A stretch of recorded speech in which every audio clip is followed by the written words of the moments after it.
شیطان سے بچنا۔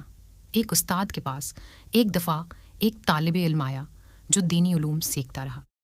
کچھ عرصہ پڑھنے کے بعد جب وہ اپنے وطن واپس جانے لگا تو وہ استاد اس سے کہنے لگے، میاں ایک بات بتاتے جاؤ۔ وہ کہنے لگا، دریافت کیجئے، میں بتانے کے لیے تیار ہوں۔ وہ کہنے لگے، اچھا یہ تو بتاؤ، کیا تمہارے ہاں شیطان بھی ہوتا ہے؟ وہ کہنے لگا، حضور شیطان کہاں نہیں ہوتا، شیطان تو ہر جگہ ہوتا ہے۔ انہوں نے کہا، اچھا جب تم نے اللہ تعالی سے دوستی لگانی چاہی اور شیطان نے تمہیں ورگلا دیا تو تم کیا کرو گے؟ اس نے کہا، میں شیطان کا مقابلہ کروں گا۔ وہ کہنے لگے، فرض کرو تم نے شیطان کا مقابلہ کیا اور وہ بھاگ گیا، لیکن پھر تم نے اللہ تعالی کے قرب کے حصول کے لیے جدوجہد کی اور پھر تمہیں شیطان نے روک لیا تو کیا کرو گے؟ اس نے کہا، میں پھر مقابلہ کروں گا۔ وہ کہنے لگے، اچھا مان لیا تم نے دوسری دفعہ بھی اسے بھگا دیا، لیکن اگر تیسری دفعہ وہ پھر تم پر حملہ آور ہو گیا اور اس نے تمہیں اللہ تعالی کے قرب کی طرف بڑھنے نہ دیا تو کیا کرو گے؟ وہ کچھ حیران سا ہو گیا مگر کہنے لگا، میرے پاس سوائے اس کے کیا علاج ہے کہ میں پھر اس کا مقابلہ کروں؟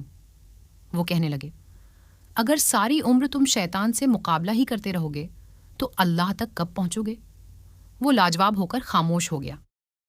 اس پر اس استاد نے کہا، اچھا یہ تو بتاؤ، اگر تم اپنے کسی دوست سے ملنے جاؤ اور اس نے ایک کتا بطور پہرہ دار رکھا ہوا ہو اور جب تم اس کے دروازے پر پہنچنے لگو تو وہ تمہاری ایڑی پکڑ لے تو تم کیا کرو گے؟ وہ کہنے لگا، کتے کو ماروں گا اور کیا کروں گا؟ وہ کہنے لگے، فرض کرو تم نے اسے مارا اور وہ ہٹ گیا، لیکن اگر دوبارہ تم نے اس دوست سے ملنے کے لیے اپنا قدم آگے بڑھایا اور پھر اس نے تمہیں آ پکڑا تو کیا کرو گے؟ وہ کہنے لگا، میں پھر ڈنڈا اٹھاؤں گا اور اسے ماروں گا۔ انہوں نے کہا، اچھا تیسری بار پھر وہ تم پر حملہ آور ہو گیا تو تم کیا کرو گے؟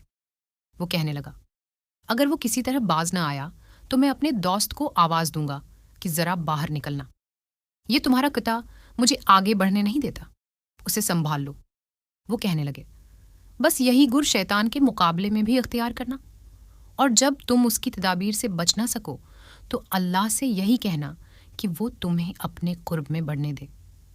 تم اس کا ہاتھ کیوں نہیں پکڑ لیتے جس کے قبضہ قدرت میں یہ تمام چیزیں ہیں؟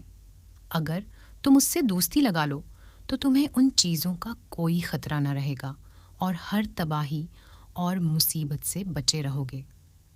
یہ وہ علاج ہے جو قرآن کریم نے بتایا ہے۔